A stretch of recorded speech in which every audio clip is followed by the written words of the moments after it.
Well, g'day folks, and welcome back to the channel, and welcome back to the UK. Yes, after 9 weeks touring through France and then a little smidge of Belgium, we made it back to the UK actually 2 weeks ago. Spent a couple of weeks down in Cambridge with Nicola's mum and some of our friends, and now we have made our way up to the Yorkshire coast. I've never been to the Yorkshire coast before. In fact, I've been to very little of Yorkshire.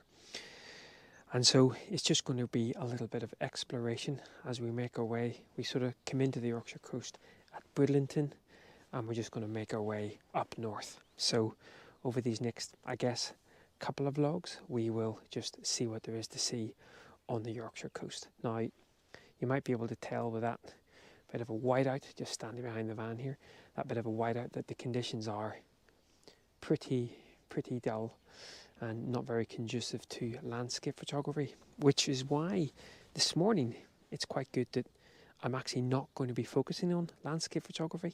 Instead, it's going to be a little bit of wildlife photography. So we're actually over at RSPB Bempton Cliffs, and of course that is famous for a couple of specific species. The gannet, which we've already seen some great scenes of, and the puffin as well. Now, I think at this time of year, the puffins will maybe in short supply. I think we're perhaps maybe a week or two too early, but I'm sure there'll be a few about. But I'm actually here mostly for the gannet. Gannet would be my favourite seabird, bar none. Now, apparently there's an albatross here as well. Something browed albatross. We'll go and see whether we can see that as well. So at least the first part of this vlog, bit of wildlife photography. So what I'm going to do is I'm not going to say, oh, we're here at a particular place and we're just going to stay here and that's going to be one vlog. I'll try to keep them to about 10 minutes and we'll just bimble up the Yorkshire coast. And you can see the old woolly hats back on again.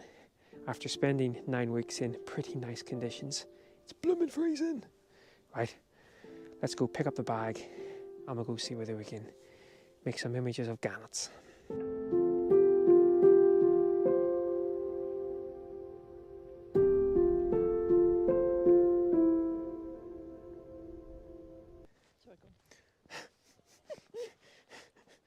And this little bit of footage, I was actually going to talk about Nicola. She's just here. Yeah, you might have heard her saying there, they must rake it in. All about the money. Yeah, and we've also discovered that Nicola probably shouldn't be an RSPB kind of warden, because she got all the bump where everything was and then said to me, gannets, razorbills and other like that are down that way. So the albatross wasn't blown, of course. They actually reckon that it's maybe got something wrong with its homing beacon and it basically now spends seasons here. I, on the other hand, think it looked at the hassle of breeding and kids and all that and went, nah, I'm off. And it just now wanders around the world like a nomad. Just like me. Except you can't get rid of me. I've managed to shake off my my tail yet, so anyway. So obviously trying to shoot the gannets today, and that's going to mean shooting with the, oh, there you go. There's the smell of the seabirds before you see the seabirds. So obviously shooting with the 1-400 on the XT4. Now, I haven't shot moving subjects in a good couple of years, so something tells me there's going to be more misses than hits. But there's one specific shot I would like to get of the gannets, but whether that's going to be possible or not, I'm not sure. So XT4, 1-400. I'm actually shooting all of these in JPEG and probably about 1,000th of a second or above auto ISO, and it's a variable aperture lens depending on the focal range. So I shall get the old 1-400 out and try to get the eye in, as they say.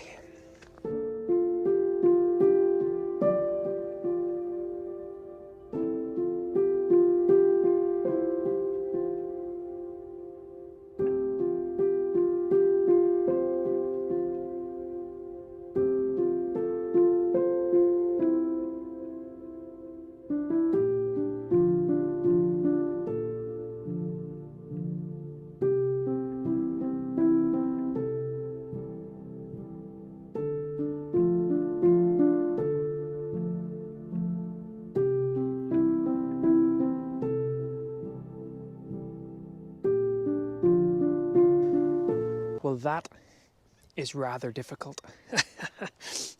Yeah, as I said, been a long time since I shot any moving subject, and those gannets certainly move extremely hard. And of course the XT4 and the 1-400 isn't known for its tracking, especially compared to the Canons and the Nikons, but still just beautiful to see. And as I said, the gannets would be my favourite seabird.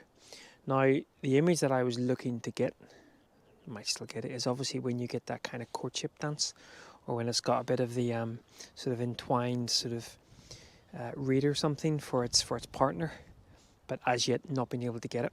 I also think, now I really don't know the lay of the land here and when the best time is to come, but I'm going to assume a westerly wind, because then the birds would actually be coming into the cliff face and having to kind of air brake as they're coming down. That was certainly the case whenever I used to shoot the puffins over in Skookum. So what's happening here with the gannets is they're actually coming in and then they're turning around, they're turning their backs on you and then landing, so making it a little bit more challenging, but still just beautiful to not only see but smell as well. Reminds us of our time up in Hermaness in Shetland. So, but we'll wander on and we'll see whether we can get that elusive shot. We might even get to see the albatross.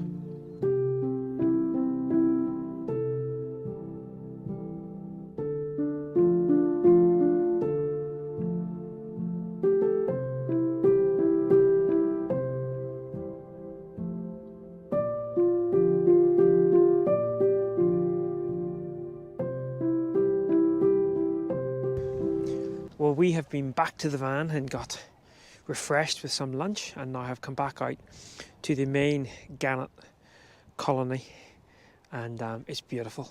And actually the shot that I was going for, so obviously great to have the gannets in flight.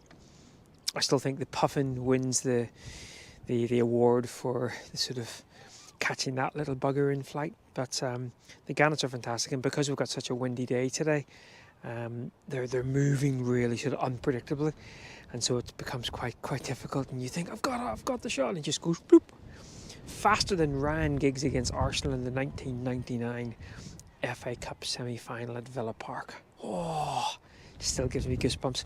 Anyway, that was a long, especially for a Man U fan, that was a long time ago. Basically, the shot that I really wanted to get was actually a bit of sort of mating courtship. Now, I did catch a couple of doing a little bit of mating partnership, and I just love it when they do that sort of cross neck and preening each other and sort of the cross neck dance. Haven't seen any yet sort of bringing any kind of little treats back for their partners, which would be the piece de resistance. I promised I wasn't going to use that term again in these vlogs, piece de resistance. Somebody slapped me. Good job Nicola isn't here. But yeah, just stunning. First time here, and would certainly come back. And obviously right now we're right at the very start of the breeding season, so obviously no chicks or anything at the moment, very few puffins. Obviously I'm sure this place end of July, beginning of August must just be an absolute riot going on with all the amount of feeding. And of course you can actually go on the diving workshops as well, the gannet diving workshops in August, when of course it's probably the peak of the feeding season as well. But absolutely beautiful, stunning indeed. Well, I've just switched over the old Fuji battery, so let's wander on and see what else we can grab.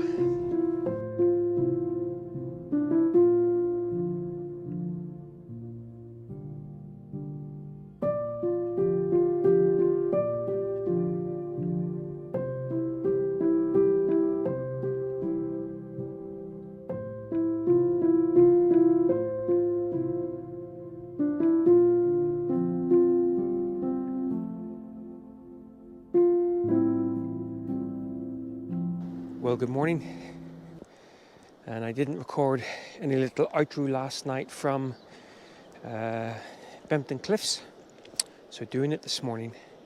So we left Bempton, drove to a little park up just here on the coast, down a little random country road. Bempton Cliffs was incredible, really good, and as I said yesterday, somewhere I think I'd love to come back to and visit at the peak of feeding season.